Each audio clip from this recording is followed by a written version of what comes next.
জয় গুরুদেব, জয় জগৎবন্ধু সুন্দর। গরুড় পুরাণ থেকে বলছি। শ্রীহরি গরুড়কে বলছেন যে গরুড়, আজ তোমাকে পাঁচটা প্রেতের কথা তোমাকে আজ শোনাবো। তাদের কি গতি হয়েছিল, কেন হয়েছিল, সে সম্বন্ধের কথা তোমাকে বলবো, তুমি মন দিয়ে শুনবে। এক ব্রাহ্মণ, তার সংসারে খুব অশান্তি ছিল। এত অশান্তি যে তিনি গৃহ ত্যাগ করতে বাধ্য হলেন। গৃহ ত্যাগ করে বনে বনে ঘুরতে লাগলেন। ঘুরতে ঘুরতে একদিন গভীর বনের মধ্যে চলে গেলেন। সেখানে গিয়ে দেখলেন যে একটা দেহ, অর্থাৎ শব, গলায় দড়ি দেওয়া অবস্থায় ঝুলছে। আর তাকে 5টা পিশাচ মিলে দেহটাকে ছিঁড়ে ছিঁড়ে খাচ্ছে। প্রেতের কি চেহারা, ভয়ঙ্কর চেহারা, তা বর্ণনা করা ভয়ঙ্কর, আরো ভয়ঙ্কর। চোখগুলো যেন কোঠরের মধ্যে থেকে বেরিয়ে আসছে। পেট বলে কিছু নেই, পিঠের সঙ্গে ঠেকে গেছে। কোনো মাংস নেই শরীরে, হাড় দিয়ে শরীর তৈরি। একটা কঙ্কাল, জীবন্ত কঙ্কাল বলা যেতে পারে। কারণ নাক নেই, আবার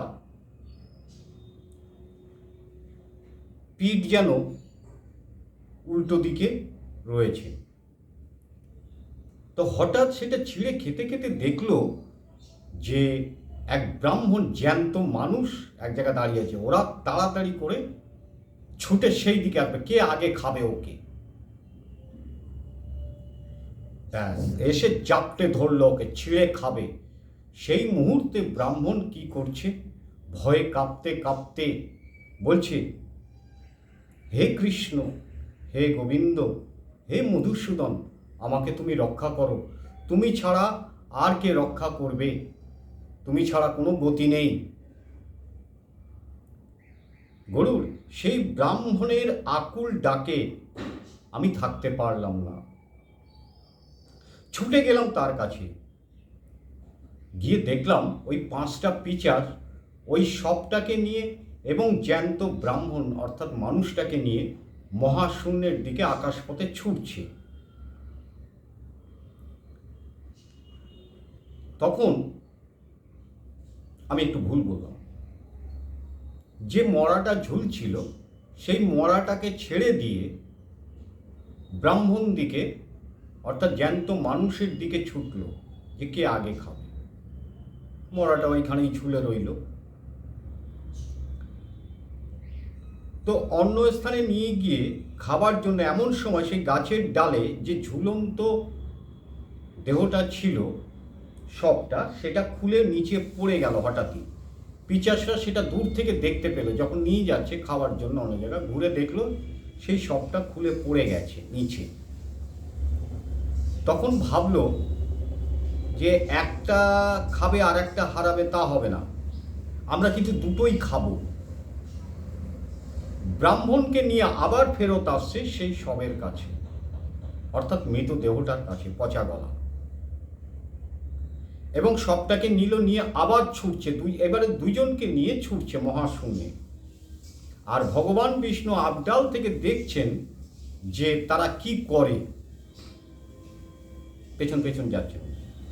সহসা ভগবান বিষ্ণু দেখল যক্ষ মণিভদ্র সেই সময় আসছে শূন্যপথে। তো তাকে, মণিভদ্রকে ভগবান বিষ্ণু বললেন যে করেই হোক পিশাচদের হাত থেকে ওই মৃতদেহ অর্থাৎ সবটাকে তুমি রক্ষা করো, যেন ব্রাহ্মণের কোনো ক্ষতি না হয়, আর ওই জ্যান্ত মানুষটার যেন কোনো ক্ষতি না হয়। শ্রী ভগবানের কথা শুনে মণিভদ্র এক বিশাল আকার ধারণ করলো এবং ধারণ করে এমন রূপ ধারণ করলো যে পিশাচরা পর্যন্ত ভয় পেয়ে গেল। তখন পারবে কেন? মণিভদ্রের সঙ্গে পারবে কেন? সে তো ভগবানের আশীর্বাদ ধন্য যক্ষ। এক একটা ঘুষোতে 5 জনকে কাহিল করে দিল। দিয়ে সেই ফাঁকতালে কি করলো? ব্রাহ্মণকে নিয়ে কি করলো, মানে ওই যে সবটাকে কেড়ে নিল। ব্রাহ্মণকে নিয়ে পিশাচরা পড়লো একটা পর্বতের উপরে। ঘুষোটা মেরেছিল, ঘুষো ঘাসা মেরেছিল, তার তো ব্রাহ্মণকে জড়িয়েছিল, আর এদিকে সব ধরেছিল। তা সবটাকে প্রভু নিতে বলেছে, আর ব্রাহ্মণের যাতে ক্ষতি না হয় সেদিকে দৃষ্টি রাখতে বলেছে। তা সবটাকে নিয়ে সে ফিরে এলো, আর পিশাচরা 5 জন পিশাচ ওই ব্রাহ্মণকে নিয়ে একটা পর্বতের উপর পড়লো। তাদের শখের খাবার নিয়ে পালিয়ে যাচ্ছে দেখে পিশাচরা মণিভদ্রকে আবার তাড়া করলো। কিন্তু মণিভদ্রের সঙ্গে তারা পারবে কেন? মণিভদ্র কি করলো? কোথায় যে লুকিয়ে পড়লো, অদৃশ্য হয়ে গেল, সেটা তারা বুঝতে পারলো না। তারা ব্রাহ্মণকে হাতের সামনে পেল, ব্রাহ্মণকে ধরল। সহসা হঠাৎই একটা পরিবর্তন ঘটে গেল। সেই পিশাচরা ব্রাহ্মণকে স্পর্শ করা মাত্রই চমকে উঠল, তাকে ছেড়ে দিয়ে প্রণাম জানালো। তাদের এমন ব্যাপার দেখে ব্রাহ্মণ তো অবাক।